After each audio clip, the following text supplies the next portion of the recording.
Well, all right. It looked like it's time for another reading from a Grimm's complete fairy tales there. That's right.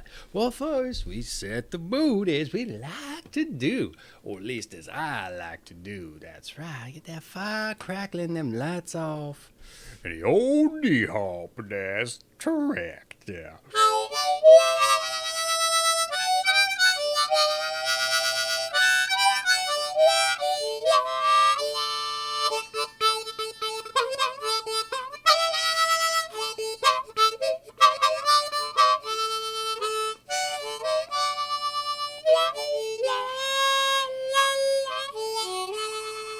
All right. Yes, sir. What are we going to read today? Well, we're going to dive into one that's called Tick, Tick, Tick, Dive In, Dive In. The Elf. That's right. We read one some time back called The Elves, plural, but this one's just The Elf, a singular. There was once upon a time a rich king who had 3 daughters who daily went to walk in the palace garden. The king was a great lover of all kind of fine trees, but there was one for which he had such an affection that if anyone gathered an apple from it, he wished him 100 fathoms underground. And when harvest time came, the apples on this tree were all as red as blood. The 3 daughters went every day beneath the tree and looked to see if the wind had not blown down an apple. But they never by any chance found one. And the tree was so loaded with them that it was almost breaking, and the branches hung down to the ground. And the king's youngest child had a great desire for an apple, and said to her sisters, "Our father loves us too much to wish us underground. It is my belief that he would only do that to people who were strangers." And while she was speaking, the child plucked off quite a large apple and ran to her sisters, saying, "Just taste, my dear sisters, for never in my life have I tasted so delightful a thing." And then the 2 other sisters came and ate some of the apple, whereupon all 3 sank deep down into the earth, where they could hear no cock crow. When midday came, the king wished to call them to come to dinner, but they were nowhere to be found. And he sought them everywhere in the palace and garden, but could not find them. And then he was much troubled, and made known to the whole land that whosoever brought his daughters back again should have one of them to wife. Hereupon so many young men went about the country in search that there was no counting them, for everyone loved the 3 children because they were so kind to all, and so fair of face. And 3 young huntsmen also went out, and when they had traveled for 8 days, they arrived at a great castle, in which were beautiful apartments. And in one room a table was laid out, in which delicate dishes, which were still warm and were smoking, were laid out. But in the whole of the castle no human being was either to be seen or heard. They waited there for half a day, and the food still remained warm and smoking. And at length they were so hungry that they sat down and ate, and agreed with each other that they would stay and live in that castle, and that one of them who should be chosen by casting lots should remain in the house, and that 2 others seek the king's daughters. They cast lots, and the lot fell to the eldest. So the next day the 2 younger went out to seek, and the eldest had to stay at home. At midday came a small mannikin and begged for a piece of bread. And then the huntsman took the bread which he had found there, and cut off a round, and was to give it to him. But when he was giving to the mannikin, the latter let it fall, and asked the huntsman to be so good as to give him that piece again. The huntsman was about to do so, and stooped, on which the mannikin took a stick, seized him by the hair, and gave him a good beating. Next day the second stayed home, and he fared no better. And when the two others returned in the evening, the eldest says, "Well, how have you gotten on?" "Oh, very badly," said he, and then he lamented their misfortune together. But they had said nothing about it to the youngest, for they did not like him at all, and always called him Stupid Hans, because they did not exactly belong to the forest. And on the third day the young stayed home, and again the little mannikin came and begged for a piece of bread. And when the youth gave it to him, the elf let it fall as before, and asked him to be so good as to give him that piece again. Then said Hans to the little mannikin, "What? Canst thou pick it up thyself? If thou wilt not take so much trouble as to that for thy daily bread, thou dost not deserve to have it." And then the little mannikin grew very angry and said he was to do it. But the huntsman would not, and took my dear mannikin and gave him a thorough beating.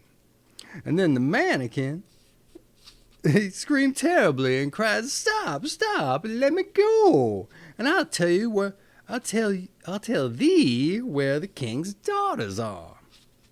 When Hans heard that, he left off beating him, and the mannikin told him that he was an earth mannikin, and that there were more than 1,000 like him, and that if he would let him go, he would show him where the king's daughters were.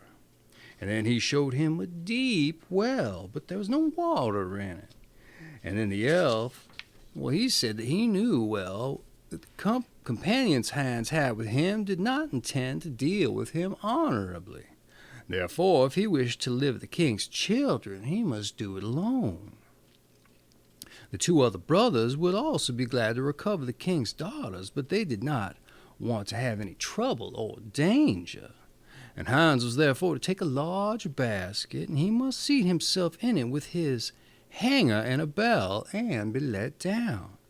Below were 3 rooms, and in each of them was a princess with a many-headed dragon, whose heads she would comb and trim, but he must cut them off. And having said this, the elf vanished. And when it was evening, the 2 brothers came and asked how he had gotten on, and he said pretty well so far, and that he had seen no one except at midday, when a little mannikin had come who begged him for a piece of bread, and that he had given some to him, but that the mannikin let it fall and had asked him to pick it up again, but as he did not choose to do that, well, the elf had begun to lose his temper, and that he had done what he ought not, and that he had given the elf a beating, on which he had told him where the king's daughters were. And then the 2 were so angry at this that they grew green and yellow. The next morning they went to the well together and drew lots who should first seat himself in the basket. And again the lot fell on the eldest, and he was to seat himself in it, and take the bell with him. And then he said, "If I ring, you must draw me up again immediately." When he had gone down for a short distance, he rang, and then they let at it once again and drew him up. And then the second seated himself in the basket, but he did just the same as first.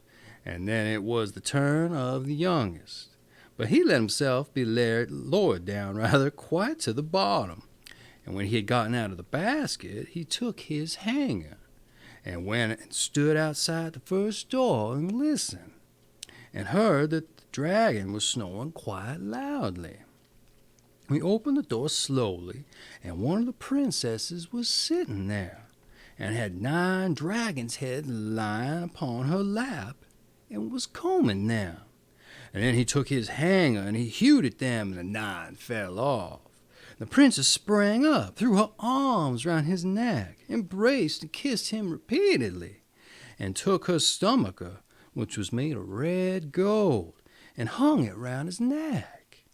And then went to the second princess, who had a dragon of 5 heads to comb, and he delivered her also.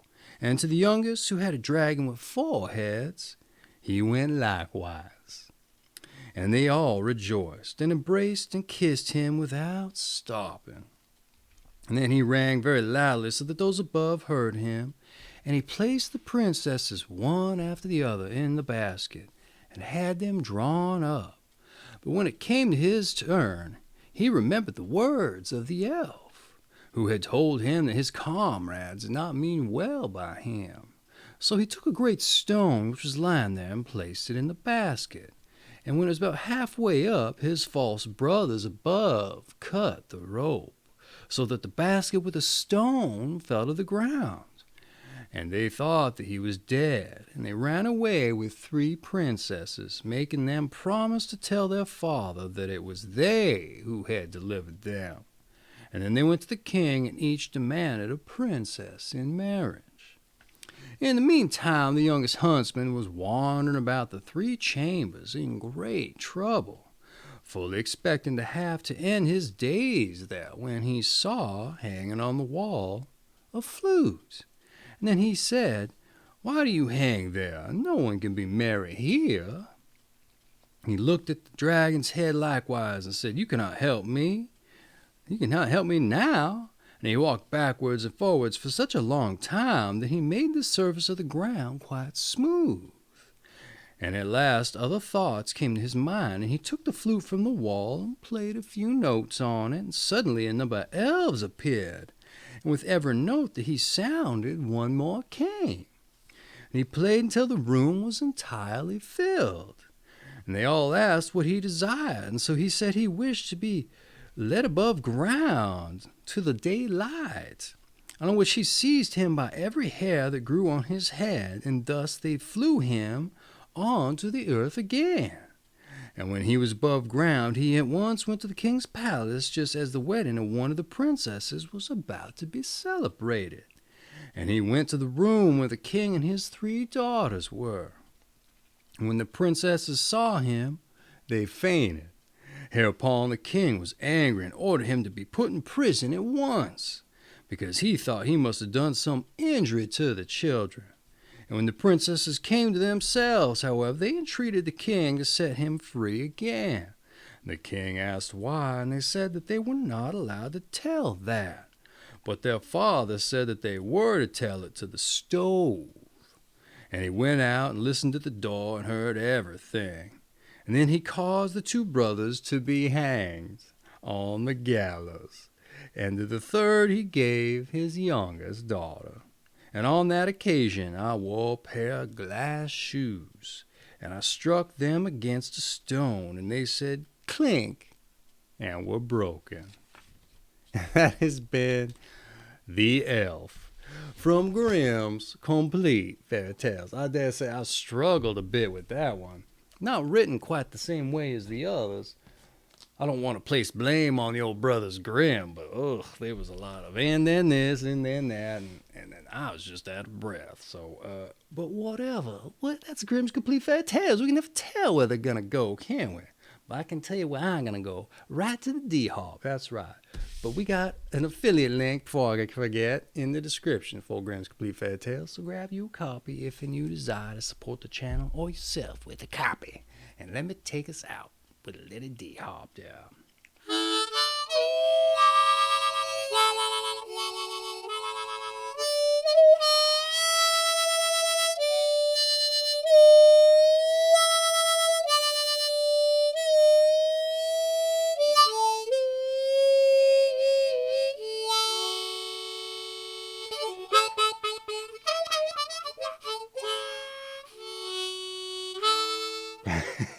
Dipping into a little bit of high pace and then back to slow. That's right. Anyway, this has been the Elves, and I thank you for joining us for another reading of Grimm's Complete Fairy Tales.